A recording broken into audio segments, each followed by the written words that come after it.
The teacher mistake that causes chaos is fear. What I mean by that is giving in to fear. Now, it's normal to have some trepidation before the school year begins, or if you're working with a new group of students or a new grade level, or you're working at a really tough school or a challenging environment, it's normal to have some trepidation before the school year begins.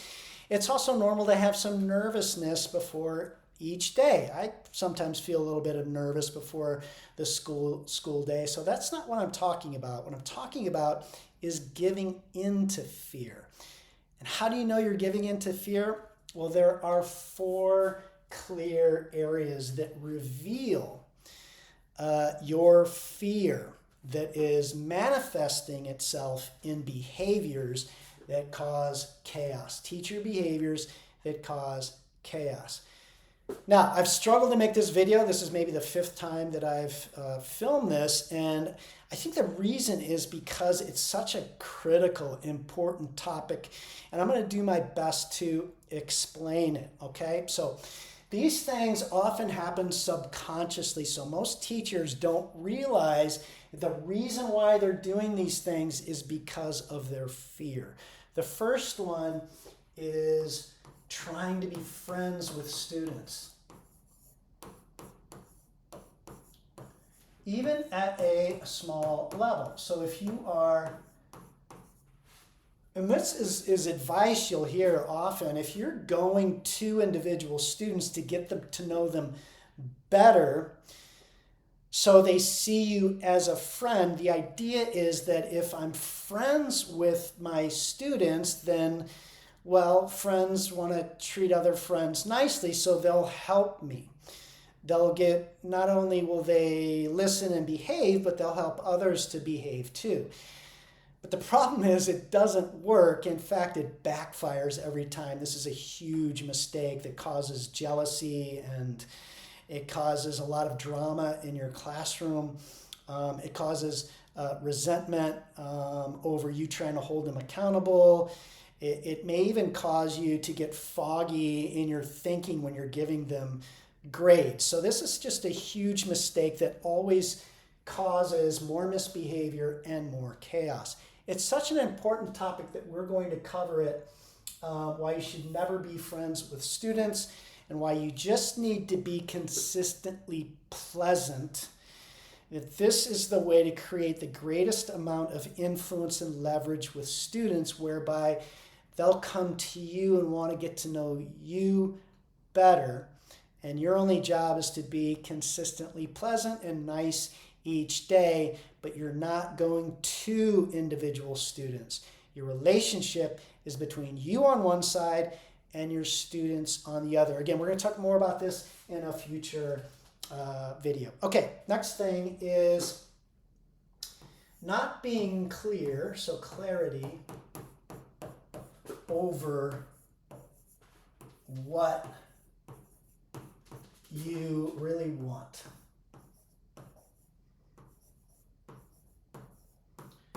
So when teachers are giving into fear, they're afraid to let students know exactly how they want their classroom to look. So effective teachers visualize, and good classroom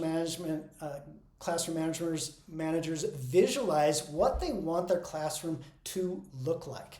This is something you probably did when you were in college and thinking about what your classroom would look like. And the best teachers, they visualize it and then they manifest that visualization in front of them by teaching students in detail what they expect and being clear with students. During independent work, you are silent. This is what it looks like. This is why we do it. This is why it's a benefit. This is what I'll say to give that signal. This is what it looks like to read independently while it's silent. This is what happens if you have a question or whatever. So you're clear exactly from the moment your students arrive to your classroom to the moment they leave. You need a visualization of what you want and not be afraid to say it. And so in classrooms that I visit, when teachers are struggling with this, They hem and haw about things. And there are lots of addendums and lots of variables that they come up with. Well, in this case, you can do this, and in this case, this. You can whisper during this time, or you can listen to music in your headphones and all this kind of ridiculousness, which just causes an escalation in worsening behaviors. Okay? So if you find yourself beating around the bush, it's your fear that's talking. Okay, number 3 is an old favorite. It's failure to follow through. So not doing what you say you're going to do.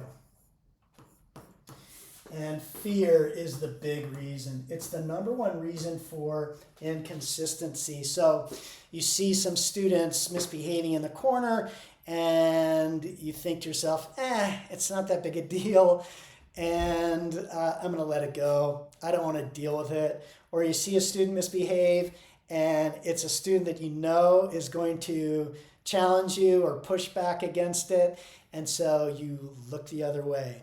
Or a student calls out but doesn't raise their hand, but because it was a good question and it was a good student, you let it go. All these things add up to increasing levels of misbehavior. Whenever there's an absence of pure and clean and firm and fair accountability, misbehavior always happens, and it gets worse over time, leading to chaos. And so the lesson is, you are not a judge who decides on the severity of misbehavior and factors in their mood, how you're feeling in the moment, and then decide whether to hold a student accountable or not. You're a referee who follows your classroom management plan exactly as it was written and exactly as you taught the students in order to protect their learning. And you do it every single time, no matter what, like a robot. You see misbehavior, you follow through, that's it. If you find yourself struggling with that, it's most likely because of fear. Okay, last one is you don't see what you want from students, and so you lower your expectations. So this one is super common. In fact, I would say, oh my gosh, I don't know what percentage, but huge percentage of teachers. So, for example, you ask your students, let's say you want them to work in groups, and it doesn't go well, and they're misbehaving and they're off task.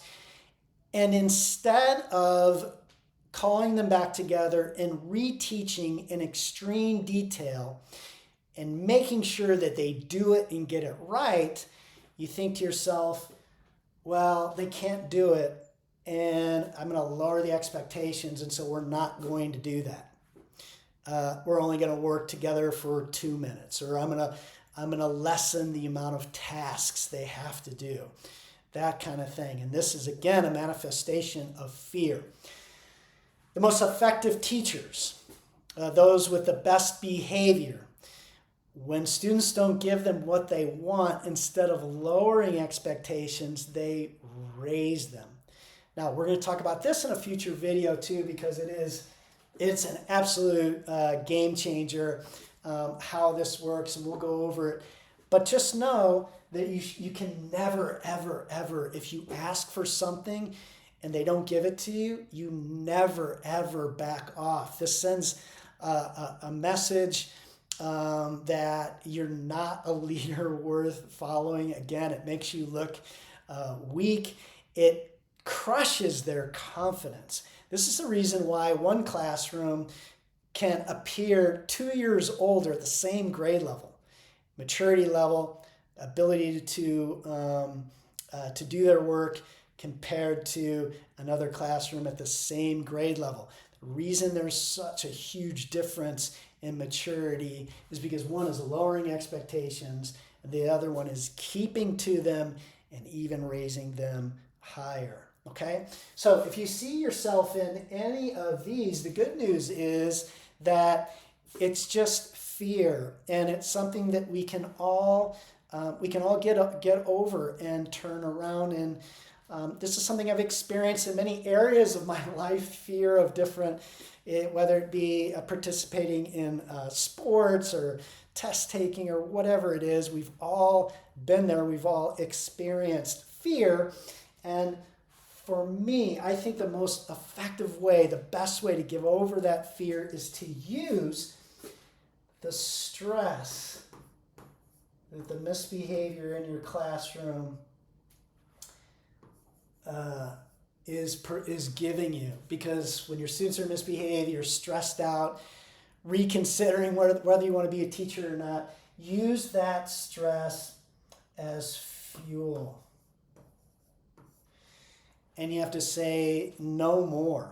I'm not doing it. And even if I have to fake it, I'm going to behave boldly.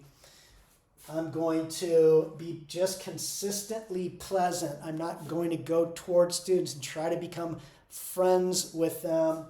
I'm going to stand on the standards of the classroom and my ability as a teacher to create a classroom the students like being part of. I'm going to be clear about what I want. I'm going to follow through exactly what I said to my students in order to build trust. And again, a greater level of rapport and influence with students. I'm going to hold to my expectations. And if you do just these four, that chaos will turn into a well-behaved classroom. That's my promise to you. If you have comments below about how you get over your fear in any area of your life, I'd love to hear them. In the meantime, please subscribe to this channel and give this video a thumbs up if you liked it. I'd really appreciate it. Hope you're doing well and having a good week and a good start to your summer. And I'll see you next time.